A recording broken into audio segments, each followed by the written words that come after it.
I'm David Christopher Lee, and I'm here with the legendary Paul Oakenfold, better known as the godfather of house music. Thanks so much for joining us, Paul. Yeah, thank you for interviewing me. So, what is your inspiration? My inspiration started with being around. My father was a musician, so I grew up as a young boy being in the house. There was my father and his friends as a band, we were playing together. My mum was cooking, so my inspiration came from that moment. I'd like to think that as I get older, you know, being in the studio, being inspired to make music just comes from situations. Who were some of the artists that you grew up with listening to? At my house, I was listening to Elvis and Beatles when I was 5, 6, and my parents were certainly playing those kind of records in the house. But what I grew up with was different. It was more urban, jazz, funk, soul.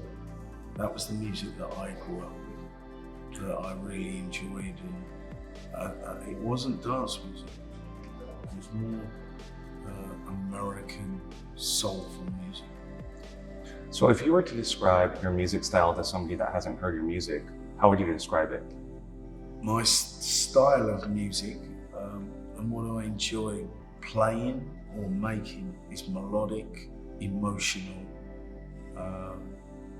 sounds. And out of that can come, whether it's trance, house, whether I'm remixing rock records, whether I just done a Drake remix. So it can be different sounds, but the overall style is melodic style. How would you say you create emotions when you play your music? That's an interesting question, because that's exactly what I'm trying to do. I'm not wanting you to stand there and listen to me. I'm wanting you to open up and feel what I'm playing and let me take you on a journey.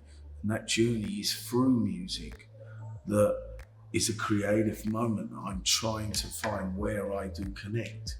And not every track I'm going to play you're going to like or connect with, but over 2 hours I generally can find you and take you with me. For sure, I've heard you play before, and it's definitely a lot of fun. I always see people dancing, people are laughing, people are having the time of their life. Yeah. When you go into a room, how do you read the crowd? Like, how can you tell, what type of music to play? I'm looking at country. The demographic, situation. I'm looking at various, always looking and listening and figuring it out before I even get to the turntables. So there's a process that goes on that I go through before I start playing, and that's what I try and figure out.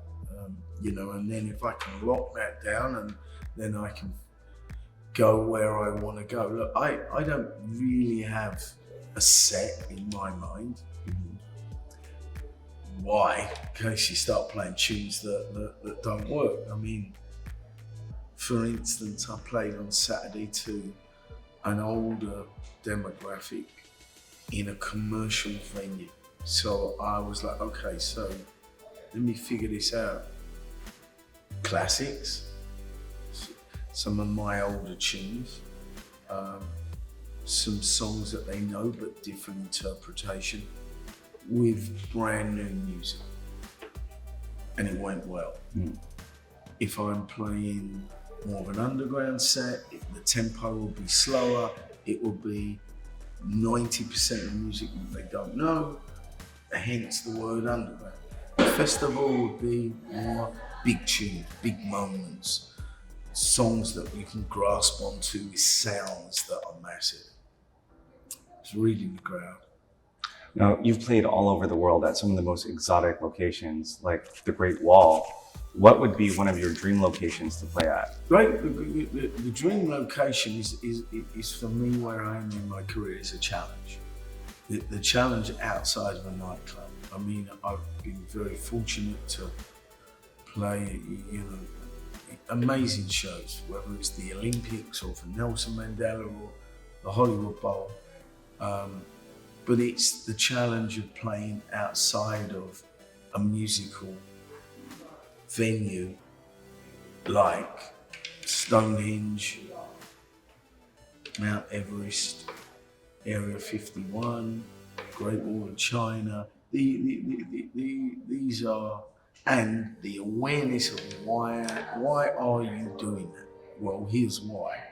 Because I'm in a position to shed light on something that I'm passionate about, which is electronic music, charities and schools. The school I went to, they cut funding on music, and they cut it the year I was leaving, and it really did help me as a dyslexic person. I really, if there wasn't music in my school, I would have struggled more than I did. So I'm now in that position to help and give back, and I enjoy that challenge, so why not? Well, music has always been a very important part of my life. I actually played piano with the USC Orchestra when I was in high school, and so It's cool. growing up playing that type of music really taught me inspiration to look far beyond and to really imagine and just move. I honestly think it should be mandatory for every school, wherever it is, whatever country, to have music. It's an expression for children, for kids, you know, for young adults. Who doesn't love music? And where music takes you, and the challenges of music, and the artistic side of making music, and the way you feel when you just sit there and you play that piano line, and you're like, wow, I'm part of something here, and it brings so much more to the table. And yet it always seems to be, I don't know about America, but in England, it always seems to be the first thing that they want to cut is arts. And I'm like, why? Why would you want to cut arts? Well, that is such a mystery. I have no idea. But let's hope there's a movement and a change. So what sort of story are we going to see unfold with Perfectoverse, and how is it like filming today? Well, the story we're going to see is an exciting story, I'm sure, you know, and today was really interesting because the first part of today was me performing. I've done this, you know, performing to cameras, 360, and performing to something that's going to live in a different world. The second part was really strange for me, and I had to get into a character for a role that I'm playing. There is nothing around me. It's all about my imagination. So I am performing for the next few generations, or the young generation that are really into this world. I'm getting into this world, the Oculus of the world, the metaverse. So for me, it was challenging because I'm like, okay, so imagine that I'm in a recording studio. Imagine I'm making music. Imagine I'm hitting certain cues. And what are those cues? It's the vocals coming in, or it's fun. It's fun. There's a guitar on one of the songs that I played, so I pick up an imaginary guitar and I play it. That's what Perfectoverse is about. That's what the metaverse is about. It's creativity, it's stimulating. It's what do you want to do? Where do you want to go? There's no boundaries. That's what's exciting for me. Yeah, and we can sit there and, you know, get on a rocket and go to another planet, and what lives on that planet. Well, that's down to your imagination.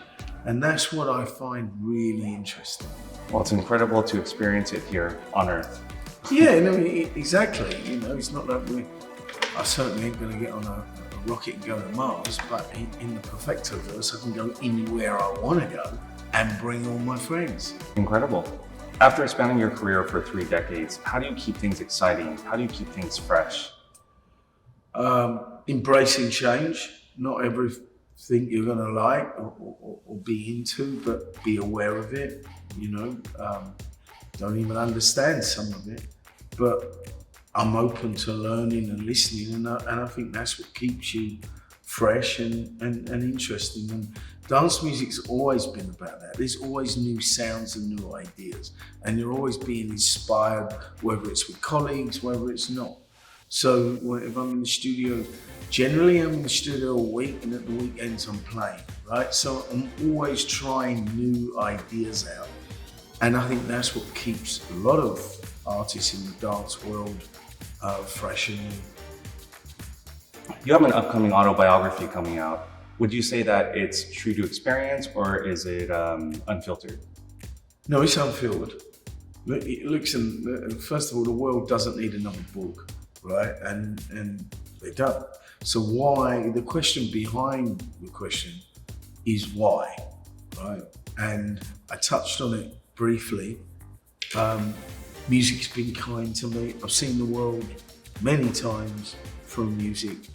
So when I was asked to do it, I was thinking long and hard, what's the message I want to leave? Right? If that kid or that adult picks up that book and reads it, what do I want them to take away from it? Well, we all go through struggles, we all go through good times, but there's a narrative to the book. And my narrative is that I'm a working class guy from East London. I'm born dyslexic and I struggled. And then there was music. Then that door opened when I was at school, and I was like, okay, I ain't gonna go to Oxford University. I get it, right? But I'm gonna step into that room and I'm gonna start playing instruments like you did, and I'm gonna start feeling good about myself. And then I'm gonna have self-belief, this is what happened, that I can do it, you know? And from there, opportunities happen. And with opportunities, I do believe that you've got to take them. If I didn't take certain opportunities that came my way, I wouldn't be here. When I got offered to score a $19 million movie called Swordfish, I'd never score a movie.